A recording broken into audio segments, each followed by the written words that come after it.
The heavy weight of honor. The streets seemed to stretch endlessly ahead of me, the glow of city lights flickering like distant stars. The evening air had turned cool, and the slight breeze brushed against my face as I walked, but the weight on my shoulders wasn't just from the uniform or the medals, it was something more profound. There was a sense of tension, an invisible heaviness that settled deep in my bones, creeping into my thoughts. Every step I took was measured, as though I had crossed some invisible threshold into a world that no longer felt entirely like my own. The sidewalk beneath my boots seemed familiar, but tonight it felt different. The usual rhythm of the city, its ebb and flow of voices and footsteps, had changed. It was as if something had shifted, a subtle dissonance that hadn't been there before.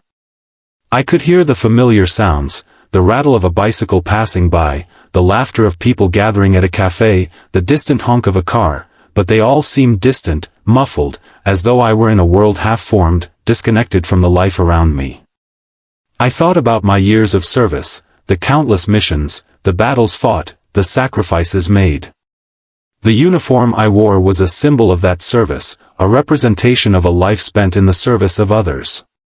Every medal I had earned, every pin on my chest, had a story behind it, a story of hard-earned victories, of comrades lost and lessons learned. And yet, in this city, in this moment, it all felt irrelevant. The city didn't seem to care about my service. No, in fact, the world was now questioning everything I had worked so hard for. It wasn't just my uniform or my rank that felt out of place, it was my very identity, my existence in this city. The streets that once felt like my own now felt foreign, like I was walking on the fringes of something I no longer belonged to. People passed by without meeting my eyes. There was no respect, no acknowledgement of the uniform or the weight it carried. I was just another face in the crowd, indistinguishable from any other. And yet, I knew that if they looked closer, if they looked beyond the surface, they would see something more, a man who had served this country, a man who had fought for freedom and justice, a man who deserved to be seen for what he was, not what others assumed him to be. I shook my head, trying to dispel the thought. Focus on the present, Jamal. Keep moving forward. I had learned long ago that in the military, you could not afford to dwell on distractions. There was always a mission, always a goal that demanded your attention. But here, on these city streets, the distraction wasn't external, it was internal. It was the overwhelming weight of a society that often saw me as something other than I was. A black man in a uniform was an anomaly to some, a question mark that they didn't know how to answer. The sounds of the city faded as I walked, my footsteps loud against the concrete, each one echoing in the emptiness of my thoughts. For a brief moment, I thought back to my childhood, to the lessons my parents had instilled in me about resilience, about the power of self-belief. They had always told me that if I worked hard enough, if I stayed true to my values, nothing would be able to stop me. But what if they were wrong? What if the world wasn't ready for a black admiral in the Navy? What if the very ideals I had fought for, honor, duty, justice, were nothing more than illusions, concepts that could easily be swept aside by something as simple as a glance, a judgment made before anyone truly saw me? I fought against the rising tide of doubt. No, I couldn't let that define me. I had earned my place. I had worked my entire life for this. But the more I thought about it, the harder it was to ignore the creeping sense of unease that had settled in. I had seen it before, in the eyes of others, in the way they looked at me with a mixture of suspicion and confusion. A black man in such a high position of power didn't fit the narrative some people were comfortable with. As I neared the intersection, the night air seemed to grow heavier, pressing in on me. It wasn't just the weight of my uniform anymore, it was the weight of history, of the countless men and women who had fought for equality, for justice, only to find that those ideals didn't always materialize in the real world. I had heard stories from others who had faced similar struggles, soldiers, activists, citizens who had tried to make a difference, only to be reduced to stereotypes, to be dismissed because they didn't fit the mold. The thought stung more than I expected. I had spent so many years fighting for a nation that I believed in, a nation that promised justice for all, and yet here I was, questioning that very foundation. Was this the same country I had pledged to protect? Was this the same place that had given me the opportunity to rise through the ranks, to serve with honor and distinction? Or had that opportunity been reserved only for some, while others like me were destined to remain on the fringes, always fighting to be seen for who we truly were? I came to a stop at the edge of the sidewalk, looking out over the busy street. The world continued its dance, unaware of the internal struggle I was facing. People bustled about, oblivious to the man in front of them, the man who had dedicated his life to defending a world that was, at this moment, refusing to see him for who he was. I could feel my frustration rising, the desire to lash out, to make the world understand. But I knew better than that. Anger would only cloud my judgment. I turned and continued walking, my steps slower now, as though every inch of the pavement beneath me was being weighed against the ideals I had fought for. The city around me, once a place of pride, had become a reflection of the battle that lay ahead. It wasn't just a battle of fists and weapons, it was a battle for recognition, for the right to be seen as a human being with worth, regardless of the color of my skin or the uniform I wore. As I walked deeper into the heart of the city, I could feel the heaviness of the day settling over me like a cloak. The further I went, the more I realized how much of my life had been spent in pursuit of ideals that seemed to slip further away with each passing moment. Honor. Duty. Justice. These were the pillars I had built my life around, and yet here I was, standing on the streets of my own country, wondering if they had ever been anything more than words. And then I remembered the years of training, the countless hours spent preparing for battles both on land and in the hearts of people. I had made it through those battles, had led with courage and conviction. This, too, would be a battle, one that would require every ounce of resilience I had left. I took a deep breath and steadied myself. The path ahead was unclear, but I would walk it, as I always had, one step at a time. Because in the end, it wasn't the world's perception of me that mattered. It was my own. I would continue to serve, to fight for what I believed in, because the truth, I realized, was something I could hold on to no matter what others might say. As I took another step, the weight on my shoulders seemed to lighten, if only slightly. I was still standing tall. Still moving forward. And that was all that mattered. The clash of realities. I stood still, the harsh fluorescent lights of the patrol car casting long shadows across the street, making the pavement appear as though it were an endless expanse of gray. The officer was getting closer now, his footsteps quick and deliberate, as if he knew exactly where he was headed. Every step he took sent a ripple through the quiet of the street, cutting through the noise of the bustling city. The sounds of distant conversations and traffic were slowly fading into the background as I focused on the approaching figure. I had faced many challenges in my career, battles on foreign shores, high-stakes negotiations with world leaders, and moments of personal sacrifice that had tested my limits. But none of them had prepared me for this, a simple encounter on the street, where my very existence seemed to be under scrutiny. I had worn this uniform for years, representing the ideals of freedom, justice, and honor, but I now found myself questioning whether those values still held meaning in the eyes of the person walking toward me. I was a man, a human being, shaped by my experiences, but to him, would I be just another black man in a uniform? The officer stopped a few feet from me, and for a moment, there was silence. His eyes were locked on mine, searching, probing, perhaps even challenging me. I felt the weight of that gaze, the power it held, but I stood firm. I had been trained to withstand pressure, to remain calm in moments of crisis, but the unease that lingered in the air made even my training feel inadequate. In that brief moment of stillness, it was as if the world was holding its breath, waiting for something to happen. "Excuse me, sir," the officer finally spoke, his voice sharp, demanding. "I need to ask you a few questions." His words hung in the air, heavy with implication. There was no greeting, no sense of recognition, just a statement of authority, one that seemed to be calculated, as though he was already prepared for what came next. I took a deep breath, knowing that I needed to maintain control of the situation. I was not just a man with a uniform, I was an admiral, a servant of the nation, and I had earned my place in this world. But in that moment, all of that seemed irrelevant. "Of course, officer," I replied, trying to keep my voice steady, despite the surge of tension that now filled the space between us. "What seems to be the problem?" The officer didn't immediately respond. His eyes remained fixed on me, his brow furrowed, as if he was sizing me up, trying to place me into a category that made sense to him. I could see the uncertainty in his movements, the hesitation that betrayed the mask of confidence he tried to project. The way he looked at me made it clear that he wasn't entirely sure how to approach the situation, but he was determined to do something. He couldn't just walk away, there was a role to play, a script he was following.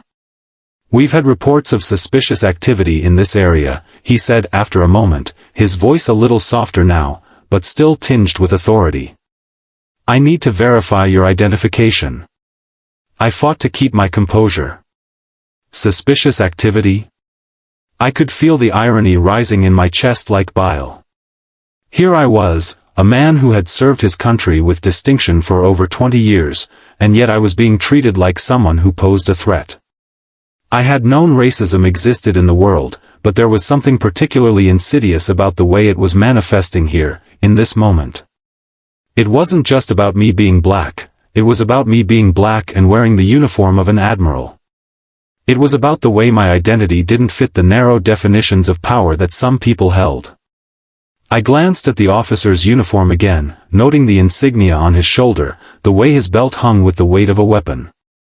I could feel the distance growing between us, not just in physical space, but in the understanding of who we were in the world.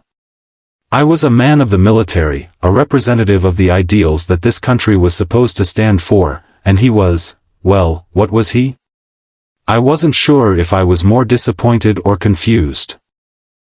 In all my years of service, I had never once doubted my place, my purpose, but now I was left grappling with the reality that some people, despite the uniform I wore, would never see me as more than a shadow of a stereotype. A black man in a Navy admiral's uniform didn't compute in their minds. The idea of such a person didn't fit the narrative they had been taught. It was a dissonance that I had learned to navigate, but tonight, it felt heavier than ever. "I'm Admiral Jamal Turner," I said slowly, my voice calm but firm. "I am a commissioned officer in the United States Navy. If you would like, I can provide you with the proper identification." The officer didn't move immediately. His eyes darted briefly to the side, and for a fraction of a second, I could almost see him wrestle with what to do next. He wasn't prepared for this. I could tell by the way his hand lingered near his radio, as if he were uncertain about whether to call for backup. In his mind, a black man in full uniform was something that didn't add up. The rules of order he had grown up with, the ones he had been trained to follow, didn't apply to people like me. People like me weren't supposed to be in charge, to hold power, to wear the weight of leadership. The silence stretched out between us, thick and uncomfortable. His hesitation made me feel like an outsider, like I didn't belong in the very city that was supposed to be my home. The questions in his mind must have been racing. Was I really who I said I was? Was this a trick, a mistake, or something more dangerous? I could see his fingers twitch near his belt, his eyes scanning the crowd of pedestrians who had slowed down their steps, sensing the tension that had settled in the air. The city, once alive with the sounds of daily life, now felt frozen in time, as if everyone was waiting for the next move, the next decision that would dictate how this situation would unfold. "Can you explain what kind of suspicious activity you've seen?" I asked, my voice steady despite the storm of thoughts churning in my mind. "I haven't seen anything out of the ordinary." The officer's lips pressed together, and he glanced briefly at his radio again, perhaps considering whether to call in backup or ask for more assistance. For a moment, I thought he might just let me go with a half-hearted apology. But then he spoke again, his voice clipped and colder than before. "You're walking in a high-risk area," he said, as though this explained everything. "I need to ensure there's no trouble here." High-risk area? The words hung in the air, their meaning clear. The city saw me, not as an admiral, not as someone who had served this country for decades, but as a potential problem. My skin color was the only thing that mattered to him now. I stood there, my breath steady, trying to make sense of it all. My pride, the very thing that had pushed me forward through years of hardship, now felt like a burden I was carrying alone. The officer wasn't just questioning my identification, he was questioning my right to be here at all. I had never imagined that this would be my reality, facing suspicion, not because of what I had done or who I had hurt, but simply because of who I was. The uniform didn't matter. My service didn't matter. All that mattered now was how my presence was perceived, how easily the city could shift from pride in its defenders to fear of what it didn't understand. In that moment, I realized the battle ahead of me wasn't one I could fight with strength or rank. It was a fight for something much deeper, for recognition, for dignity, for the simple right to be seen for who I truly was. And that fight, I feared, was only just beginning. A deteriorating moment. The weight of the officer's gaze lingered on me, sharp and calculating. I felt it in the very pit of my stomach. His eyes weren't just assessing my uniform or the medals on my chest, they were measuring my worth, my legitimacy in this city. The streets around us buzzed with the usual activity, but it felt like the world had narrowed to the space between him and me. People passed by, oblivious to what was unfolding, but I felt every second of it in my bones. He stood before me, his posture rigid, and I could see the slight twitch in his hand, as if ready to reach for his radio. There was hesitation in his eyes, uncertainty, like he was weighing his next move, trying to make sense of what he was seeing. I could feel the walls closing in, not physically, but in my mind. My thoughts raced. I was a Navy admiral, one of the highest ranks in the military. I had served my country with pride, leading troops into battle, making decisions that shaped the course of history. And yet, here I was, being questioned on the very streets I had walked countless times before. "Sir," the officer said again, his voice more insistent this time, the edge of authority creeping into his tone. "I need to verify your identification. I can't let you go without checking. You understand, right?" I could feel the tension in my jaw tighten. I understand? How could I possibly understand? I had spent my life learning the values of honor, duty, and respect, values that, in this moment, seemed to be evaporating into the night air. The officer wasn't just questioning my credentials, he was questioning my right to exist in this space, to be who I was, to embody the uniform I wore. A black man in such a position of power didn't make sense to him, and I could see it in the way his eyes flickered back to my chest, to the gold and silver that shone in the streetlight like an accusation. The growing unease settled deeper into my bones. It was becoming clear to me now, this wasn't just a simple identification check. This was about more than what was on the surface, it was about something far more insidious, something I had encountered in my career, but never quite like this. It was about a system that had learned to view me differently because of the color of my skin, despite all I had accomplished, despite the years of sacrifice I had put in to reach where I was. I could feel the streets around me growing quieter, the faint buzz of the city fading into the background. People had begun to notice, their eyes sliding over to us, lingering on the tense exchange. Some of them quickened their pace, as though the very act of stopping and staring might somehow make them complicit in what was happening.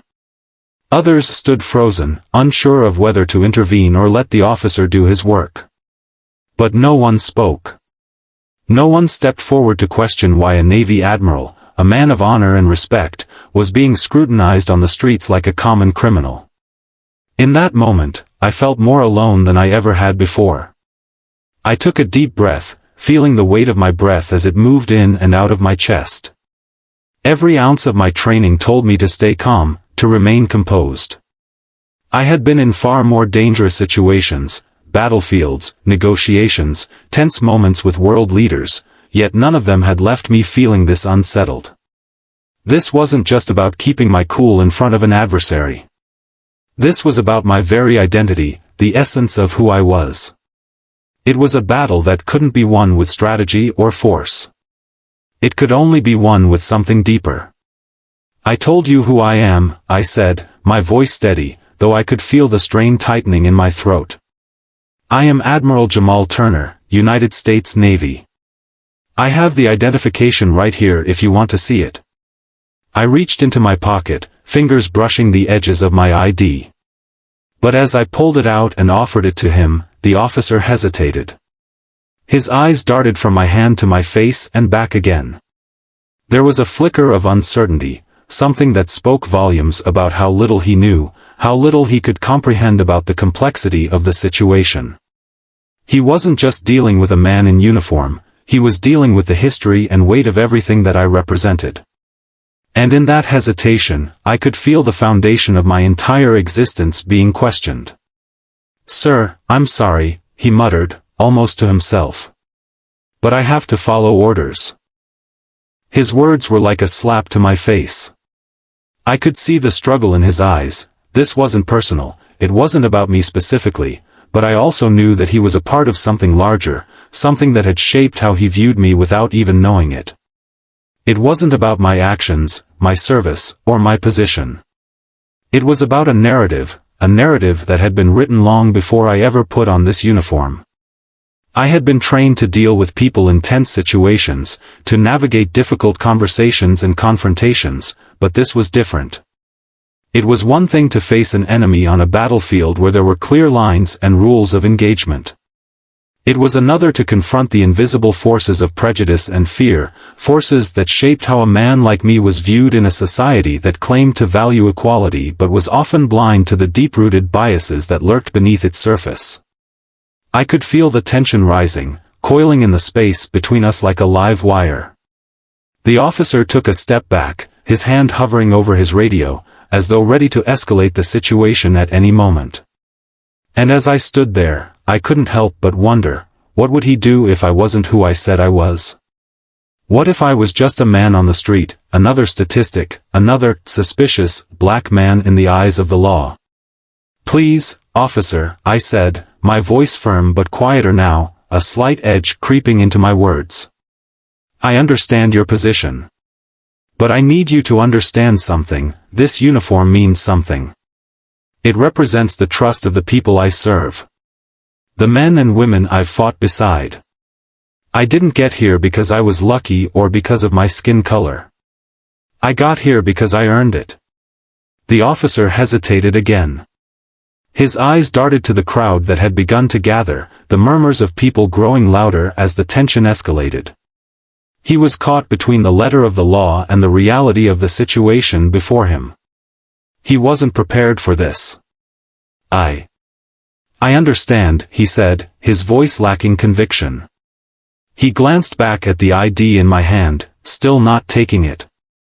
"I'm just doing my job. I have to make sure everything is in order." For a brief moment, I thought about what it would mean to continue this confrontation, to escalate it further. But I knew better. I could already feel the eyes of the world on me, and though it wasn't fair, though it wasn't right, I had learned long ago that sometimes the battle was about more than just winning, it was about choosing how to fight. "Thank you, officer," I said, finally letting go of the ID and stepping back slightly. "I'll be on my way." The officer still didn't move immediately. He looked at me, his face now a mixture of confusion and uncertainty, as though he didn't know how to resolve this situation. In his eyes, I saw a flicker of something, guilt? Regret? Or perhaps it was just the realization that he had come face to face with something he didn't understand. With a stiff nod, he stepped aside, finally breaking the tension between us. "All right, sir. You're free to go." I turned and walked away, but the moment wasn't over. It wasn't over because I knew that for many people, this wasn't an isolated incident. For many black men and women in this country, this moment was their reality every day. It was a moment of recognition that never came, of worth that was constantly questioned. And though I had walked away unscathed, I knew that the world wasn't going to change with one confrontation, one apology. There was still so much work to be done. As I continued down the street, the weight of the encounter began to settle into my bones, but I wasn't defeated. I had been tested, but I had not been broken. The fight for my dignity, for my place in this world, would continue, but now, I was more determined than ever to make sure that no one else would have to walk this road alone. A system of misunderstanding. The streets of the city seemed to have resumed their usual cadence, but I felt as though I had just awakened from a dream that left me unsure of the line between reality and illusion. People passed by, the same faces in the crowd, but to me, the world seemed different now, slightly askew. I had always known that prejudice existed, but never had I felt it so acutely, not like this, not with this kind of raw, unfiltered intensity. The encounter with the officer had shaken me in ways I hadn't anticipated. As I continued down the sidewalk, I found myself growing more aware of the eyes on me, the subtle glances that seemed to follow my every move. I could hear snippets of conversations, hushed tones, people whispering to one another. A moment ago, I had felt a part of this world, walking the same streets as everyone else. But now, I felt like an outsider, a stranger in a place that should have been home. I walked with purpose, my boots striking the pavement with a steady rhythm that helped ground me, but the heaviness in my chest refused to let up. It wasn't just the feeling of being watched, it was the overwhelming sense of being misunderstood. The uniform I wore, the years of service that had led me here, suddenly felt like a mask, something that didn't quite fit into the world around me. I had always believed that my rank, my achievements, my commitment to this country, should speak for themselves. But in that brief exchange, I had seen how quickly those things could be dismissed, how easily they could be overshadowed by something as arbitrary as the color of my skin. The thought lingered with me, gnawing at the edges of my mind. What is the point of everything I've done if I am still viewed through the lens of prejudice? I had earned my place through hard work, sacrifice, and an unwavering commitment to the values this nation supposedly stood for. But here, in this moment, it felt as though none of that mattered. I was still just a black man in a world that often refused to see past the surface. I tried to shake the thoughts from my head, but they clung to me like a heavy coat I couldn't take off. I couldn't let this defeat me, not now, not after everything I had been through. But the sense of injustice that lingered in the air was suffocating, and I couldn't ignore it. My steps grew slower as I moved through the city, my mind lost in the thoughts that were now swirling inside it. I had fought for my country, for my people, and for ideals that transcended race, class, and creed. But tonight, I was reminded that those ideals didn't always translate into reality. I had once believed that being an admiral meant I was above such things, that my rank would shield me from the prejudice and bias that plagued the rest of the world. But now, I saw how thin that shield really was. The officer's words echoed in my mind, suspicious activity. In his eyes, I had been the anomaly. The very idea that I, as a black man in uniform, could be a symbol of honor, of leadership, had been shattered in an instant. To him, my identity had not been something that he could recognize or process, it was a threat, something out of place. I could see it now, the fear in his eyes when he first approached me. It was not just fear of who I was, but fear of what I represented, a challenge to the norms, a reminder of how far things still had to go. I paused in my walk, standing still on the sidewalk for a moment. The city continued to move around me, people bustling about in their daily routines, but I felt disconnected from it all, a silent observer to a world that seemed to have shifted beyond my control. The officer's suspicion had been based on nothing more than his own ignorance, his own inability to see beyond his narrow understanding of the world. But in that moment, I realized just how powerful that ignorance could be. I had been raised to believe that the military was a place where merit was all that mattered. In the Navy, your rank was earned through hard work, determination, and the will to fight for something greater than yourself. In the heat of battle, your identity, your background, your race, none of that mattered. What mattered was your ability to lead, to make the right decisions, and to protect those under your command. But here, on this sidewalk, in this moment, none of that mattered. The officer had seen something entirely different. He saw a black man in a Navy uniform, and in his eyes, that was a contradiction that didn't make sense. The history of my service, the battles I had fought, the men and women I had led, all of that seemed irrelevant in the face of his narrow worldview. It was a sobering thought, one that left me questioning everything I had believed about the place I had served, the country I had defended, and the ideals I had fought for. I resumed walking, though now, the ground beneath my feet seemed heavier, as if the weight of the world had shifted once again. The city, once vibrant and full of life, now felt distant, alien. The faces I passed no longer felt familiar. They were just strangers, some offering quick glances, some pretending not to notice, others outright avoiding eye contact. It was as if the very essence of who I was had been reduced to nothing more than an object of suspicion. I thought about the many soldiers, sailors, and airmen who had fought beside me over the years, men and women of all races and backgrounds. We had all shared the same purpose, the same goal. Our differences had never mattered on the battlefield, only our commitment to each other and to the mission. But now, in this city, in this moment, I was reminded that not everyone saw it that way. Not everyone understood that the uniform I wore represented more than just power or authority. It represented the sacrifices of those who had come before me, those who had fought for the very freedom that allowed people to walk these streets, whether they understood it or not. The encounter had left a mark on me, one that I couldn't simply wash away. I had lived through many battles, both foreign and domestic, but none had left me with such a bitter taste in my mouth. This was a fight I hadn't been prepared for, a fight that was not fought with weapons or tactics but with perception. I had walked through life believing that respect would be earned, that the weight of my service would speak for itself. But tonight, I was reminded that respect was not always given freely, and that sometimes, no matter what you did, the world would only see you for what they thought you were, not for who you truly were. I continued my walk through the city, but the weight of the moment remained with me. I had been questioned, not because of anything I had done, but simply because of who I was. And I realized, in that moment, that the battle for justice, for true equality, was far from over.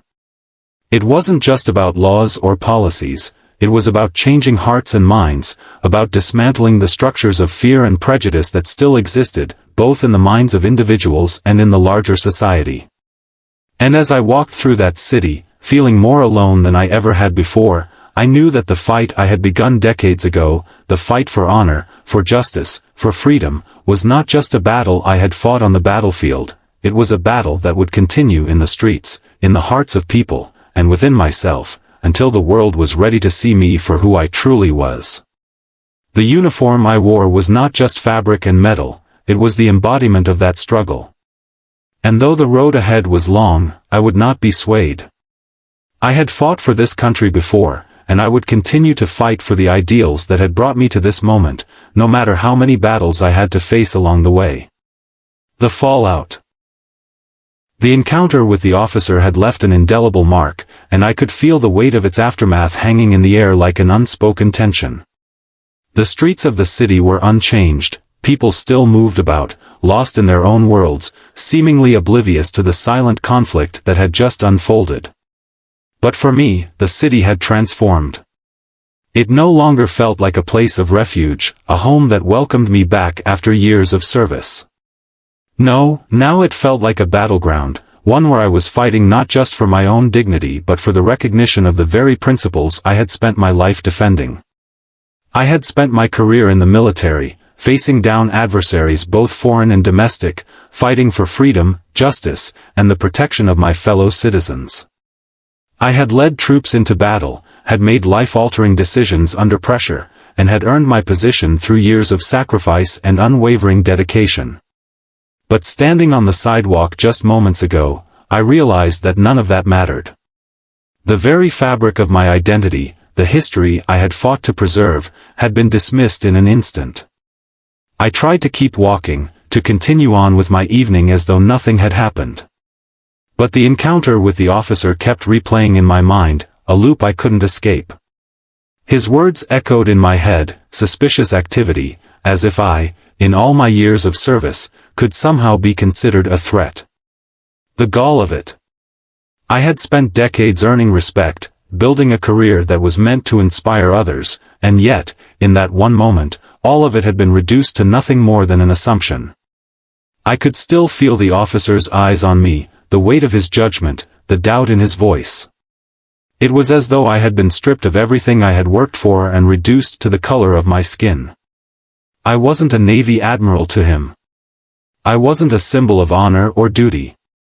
I was just another black man walking the streets, someone whose presence made him uneasy, someone who needed to be questioned. The thought stung more than I cared to admit. But it wasn't just about me. It was about the larger implications of what had just happened. I had become a casualty of the very system I had sworn to protect.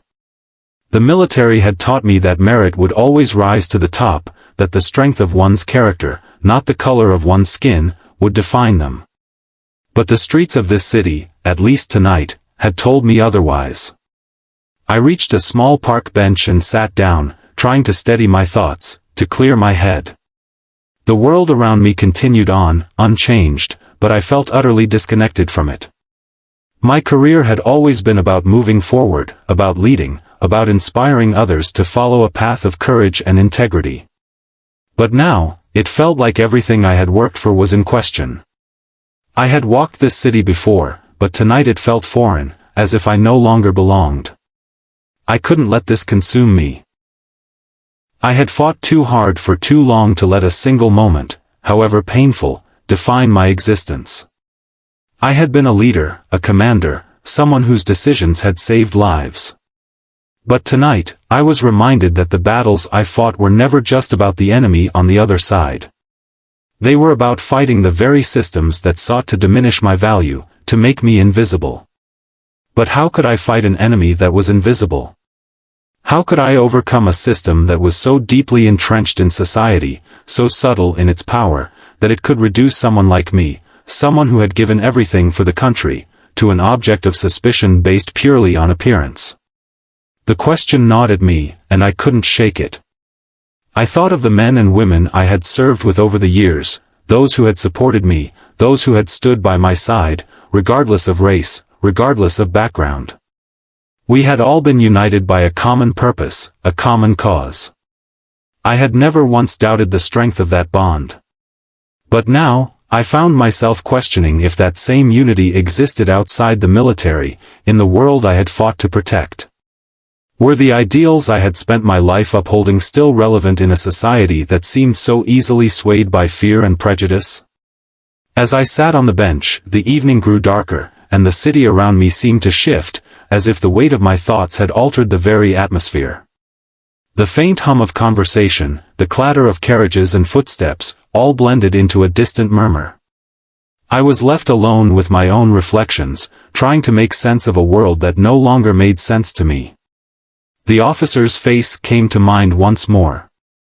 I thought about his initial hesitation, the way his eyes had moved over me, assessing me, trying to figure out where I belonged in the world he thought he knew so well. I had seen that look before, many times, throughout my career. It was the same look that the enemy would give when they didn't understand you, when they didn't trust you. It was a look of uncertainty, a look that said, "You don't belong here." And that realization hurt more than anything else. Because it wasn't just about that one officer, it was about the many others who shared his views, whether consciously or unconsciously. It was about a system that was more than just one interaction, it was a system that had been woven into the very fabric of society, one that refused to acknowledge the humanity of those it deemed other. I took a deep breath, trying to push aside the rising tide of frustration. I could feel the anger building inside me, the desire to lash out, to fight back. But I knew that wasn't the answer. I had always believed in justice, in the power of truth and integrity. And I wasn't about to let this one moment define me, no matter how deeply it stung. The night had fully settled in now, the darkness swallowing up the edges of the city, and I felt a sense of quiet resolve growing within me. I couldn't change what had just happened, but I could use it. I could use this pain to fuel a renewed determination, a desire to push forward and continue to fight for the ideals I had always believed in. There was a saying in the Navy, "Adapt and overcome." It was a motto I had lived by for years, one that had served me well in the face of every challenge I had encountered. And tonight, it would serve me once more. I would not allow this moment to define my path. I would continue to fight, not with anger, but with resilience, with the quiet strength that came from knowing who I truly was and what I stood for. As I stood up from the bench and began to walk again, I felt the weight of the day on my shoulders, but I also felt a renewed sense of purpose. The city had tried to diminish me, to make me feel invisible, but I would not let it. I would rise above it, just as I had done time and time again throughout my life. I was Admiral Jamal Turner, and no matter how many times the world tried to tell me who I was, I knew who I truly was. And with that, I continued down the street, determined to face whatever came next, knowing that the fight for justice, for true equality, was not over. It had only just begun.